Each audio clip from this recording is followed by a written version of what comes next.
অনেক কাল আগে হাঁসপুর গ্রামে দুই কচুরিওয়ালা থাকত।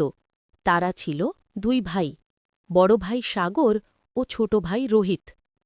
তারা দুজনেই কচুরি বিক্রি করত, কিন্তু দুই ভাইয়ের আলাদা দুটি ঠেলাগাড়ি করে তারা কচুরি বিক্রি করত। একদিন সকালে কচুরি খেয়ে যান গো, কচুরি। গরম গরম কচুরি।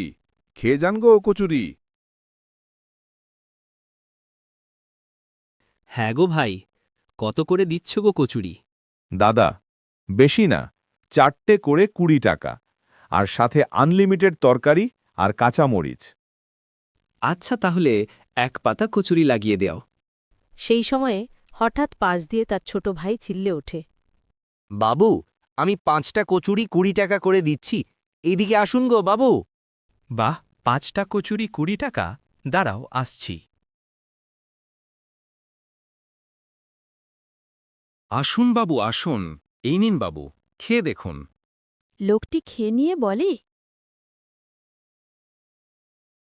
আচ্ছা ভাই, তোমার তরকারিটা কেমন একটা খেতে।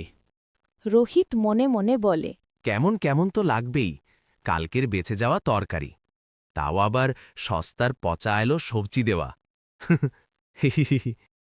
কি যে বলেন বাবু, খাওয়া হয়ে গেছে অমনি টাকা না দেওয়ার মতলব নাকি? দিন দিন, টাকা দিন। এই নিন, ধরুন টাকা। এইভাবে একের পর এক সাগরের সব কাস্টমার নিজের দোকানে ব্যক্তে থাকে, 5টা করে কচুরির লোভ দেখিয়ে। আসুন আসুন, কচুরি খেয়ে যান। আসুন আসুন। এইভাবে রোহিতের সব কচুরি বিক্রি হয়ে যায়। রোহিত লোক ঠকিয়ে সব খাবার বিক্রি করে দেয়। আর সাগরের সকাল দিয়ে একটাও কচুরি বিক্রি হয় না। বেলা শেষে তারা যে যার বাড়ি চলে যায়। হে ভগবান, আজ যে একটাও কচুরি বিক্রি হলো না। সব কাস্টমার রোহিত নিয়ে নিল আমার থেকে, একটা কচুরি বেশি দিয়ে। কি যে করি, কিছু বলতেও পারছি না। যতই হোক আমার ছোট ভাই, আর ওইদিকে আমার সংসারে অভাব। কি যে করি।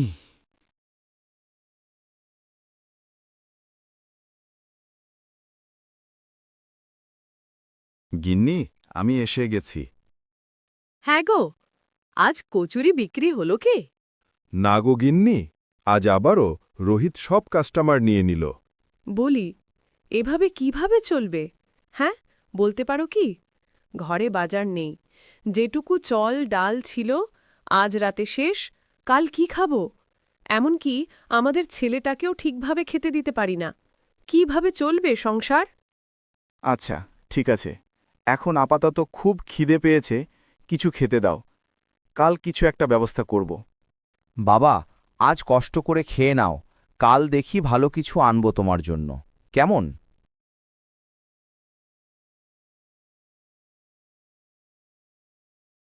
পরদিন সকালে আবার সাগর যায় কচুরি বিক্রি করতে। গিয়ে দেখে রোহিত আগে আগে এসে তার তরকারিতে ভালো রং আনার জন্য বিষাক্ত কিছু রং মেশাচ্ছে। সেই দেখে সাগর রোহিতকে বলে, হ্যাঁ রে ভাই, তুই কি করছিস? এগুলো তো বিষাক্ত রং। এই তরকারি তুই লোককে খাওয়াবি? ওদের যে শরীর খারাপ করবে। জানিস না, কাস্টমার হলো আমাদের ভগবান। তুই যা, নিজের কাজ কর, আমার বিষয়ে নাক গলাতে আসিস না। এই শুনে সাগর কিছু আর না বলে নিজের দোকানে এসে দাঁড়াল। কিছুক্ষণ পর লোকজন আসতে থাকে, আর রোজের মতো সব লোক রোহিতের দোকানে চলে যায়। কিছুক্ষণ পর একটা বাচ্চা আসে রোহিতের দোকানে। কাকু, কাকু, আমাকে কটা কচুরি দেবে গো? কাল রাত দিয়ে কিছু খাইনি, খুব খিদে পেয়েছে গো। কচুরি তো খাবি, কিন্তু তোর কাছে টাকা আছে তো? না গো কাকু, টাকা তো নেই। টাকা নেই তো কচুরি হবে না। ভাগ, ভাগ, দোকানের সামনে দাঁড়াবি না, চল ভাগ। কোঠার থেকে যে চলে আসে সকাল সকাল। তারপর বাচ্চাটা যায় সাগরের দোকানে। কাকু, কাকু, আমাকে কটা কচুরি খেতে দেবে? কিন্তু আমার কাছে টাকা নেই। টাকা নেই তো কি হয়েছে? তুমি তো বাচ্চা, তুমি অমনি খেয়ে যাও যে কটা খুশি। এই সব ঘটনা দেখে জমিদারের লোক এবং সব কথা গিয়ে জমিদারকে বলে। জমিদার ঠিক করে পরদিন সকালে তিনি বাজারে যাবে গিয়ে নিজের চোখে সব দেখতে। আর ওইদিকে সাগর সেদিন ও খালি হাত বাড়ি যায়। সেদিন রাতে সাগর ও তার ছেলে বউ বিক্রি না হওয়া কচুরি তরকারি খেয়ে রাত কাটায়। পরদিন সকালে কাল অনেক টাকা আয় হয়েছে তরকারির রঙের জন্য। আজ আরও বেশি করে রং মেশাবো, আরও লোক হবে, আর যত লোক তত টাকা। কিছুক্ষণ পর জমিদার মশাই আসে রোহিতের দোকানে। আসে রোহিতকে বলে, রোহিত ভাই, তোমার কচুরির অনেক নাম শুনেছি। এক কাজ করো, আমাকে গুছিয়ে দাও, বাড়ি গিয়ে খাবো। হ্যাঁ, তো আমার সৌভাগ্য, আমার দোকানে জমিদার মশাই এসেছেন। বলুন, কটা দেব? তুমি 20টা কচুরি ভরে দাও। 20টা নেবে? 20টার মধ্যে 4টে কমিয়ে দেব, বুঝতেও পারবে না এতগুলোর মধ্যে। এই নিন আপনার কচুরি। আর এই নাও টাকা। জমিদার মশাই বাড়ি গিয়ে কচুরি বের করে দেখে 4টে কম। জমিদার ভাবে হয়তো গুনতে ভুল করেছে। জমিদার ওই রং দেওয়া তরকারি দিয়ে কচুরিগুলো খেয়ে নেই। কিছুক্ষণ পর বাবা গো, মা গো, কে আছো? বাঁচাও, খুব পেটে ব্যথা হচ্ছে। বাবা গো, কি ব্যথা! উফ উফ, ওই কচুরি খেয়ে ওই ব্যথা! ছাড়ব না, ওই রোহিতকে ছাড়ব না আমি।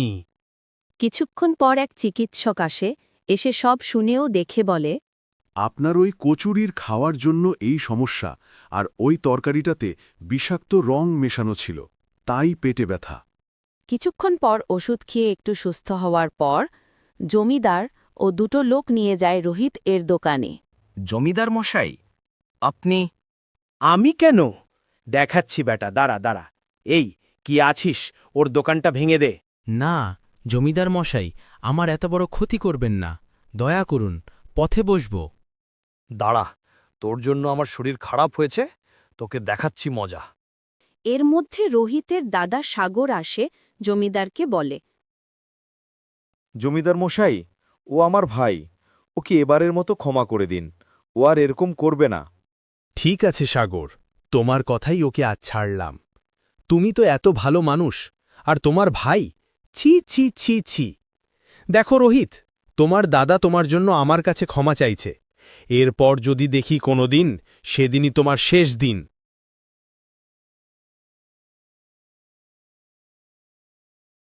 দাদা, দাদা, আমাকে ক্ষমা করে দিস রে। তোকে অনেক অপমান করেছি, তোর সব কাস্টমার আমি নিয়েছি। ক্ষমা কর রে দাদা। ভাই, তুই নিজের ভুল নিজে বুঝতে পেরেছিস, এটাই অনেক। আবার ভালো করে সঠিক পথে কচুরি বিক্রি কর, বুঝলি? দাদা, বলছি আমরা দুজনে মিলে একটাই দোকান দেই, চল? যা আয় হবে হাফ হাফ করে নেব। এ তো খুব ভালো প্রস্তাব। ঠিক আছে ভাই, কাল দিয়ে 2 ভাই একসাথে কচুরি বিক্রি করব আর মিলেমিশে থাকব। ঠিক আছে। এইভাবে 2 ভাই একসাথে ব্যবসা করে, আর তাদের কোনো কষ্ট, দারিদ্রতা থাকে না। তারা একসাথে খুশিতে দিন কাটায়। সবাইকে শুভ দীপাবলি।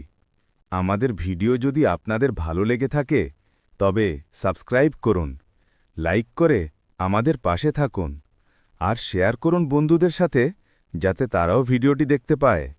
আর এইভাবেই পাশে থাকুন। আর আপনারা কোথা থেকে দেখছেন, কমেন্ট করুন। ধন্যবাদ।